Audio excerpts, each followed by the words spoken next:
விக்கிரமாதித்தன் கதைகள் 34. முதுமை. முன்கதை சுருக்கம். வழக்கம் போல விக்கிரமாதித்தன் பிரமரத்தில் ஏறி வேதாளத்தை தன் தோளில் சுமந்து கொண்டு மயானத்தை நோக்கி நடக்கத் தொடங்கினான். அப்போது வேதாளம் பேசத் தொடங்கியது.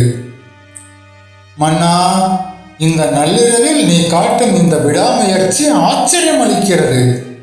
உனது பயணக்களைப்பு தெரியாமல் இருக்க ஒரு கதை சொல்கிறேன் கேள் என்று கூறி கதையை தொடங்கியது.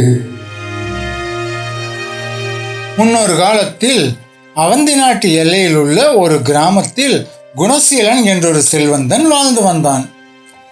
இளமையில் அவன் மிகவும் சுறுசுறுப்பானவனாகவும் அறிவாளியாகவும் பிறருக்கு உதவி செய்பவனாகவும் இருந்தான்.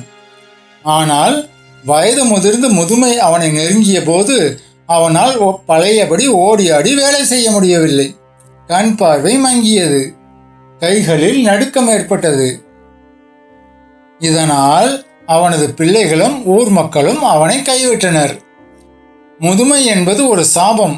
அது மனிதனின் வலிமையும் அழகையும் பறித்து கொள்ளும் ஒரு பால்நிலை என்று எண்ணி குணசீலன் மிகுந்த மனவேதனையோடு வாழ்ந்து வந்தான்.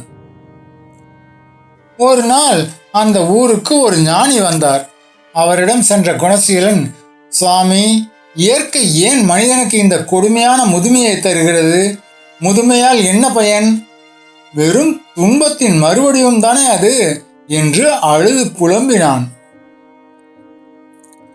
ஞானி புன்னகைத்து அவனுக்கு ஒரு விளக்கத்தை கூறிவிட்டு, குணசீலா, நான் நாளை உன்னை வந்து பார்க்கிறேன் என்று கூறி சென்றார்.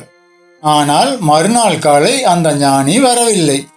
மாறாக குணசீலனின் பிள்ளைகள் ஓடி வந்து, தந்தையே, நமது கிராமத்து எல்லையில் ஒரு பெரிய காட்டு யானை புகுந்து அட்டகாசம் செய்கிறது. அதை எப்படி விரட்டுவது என்று யாருக்கும் தெரியவில்லை. நீங்கள் தான் இளமையில் பல யானைகளை அடக்கியவர். எங்களுக்கு வழி சொல்லுங்கள் என்றனர். குணசீலன் தன் அனுபவ அறிவை கொண்டு யானையின் நடமாட்டத்தை கணித்து அதை எப்படி பொறி வைத்து பிடிக்க வேண்டும் என்று நுணுக்கமாக வழிகாட்டினான். பிள்ளைகளும் ஊர் மக்களும் அதே போல செய்து எந்த சேதமுமின்றி யானையை காட்டுக்குள் விரட்டினர்.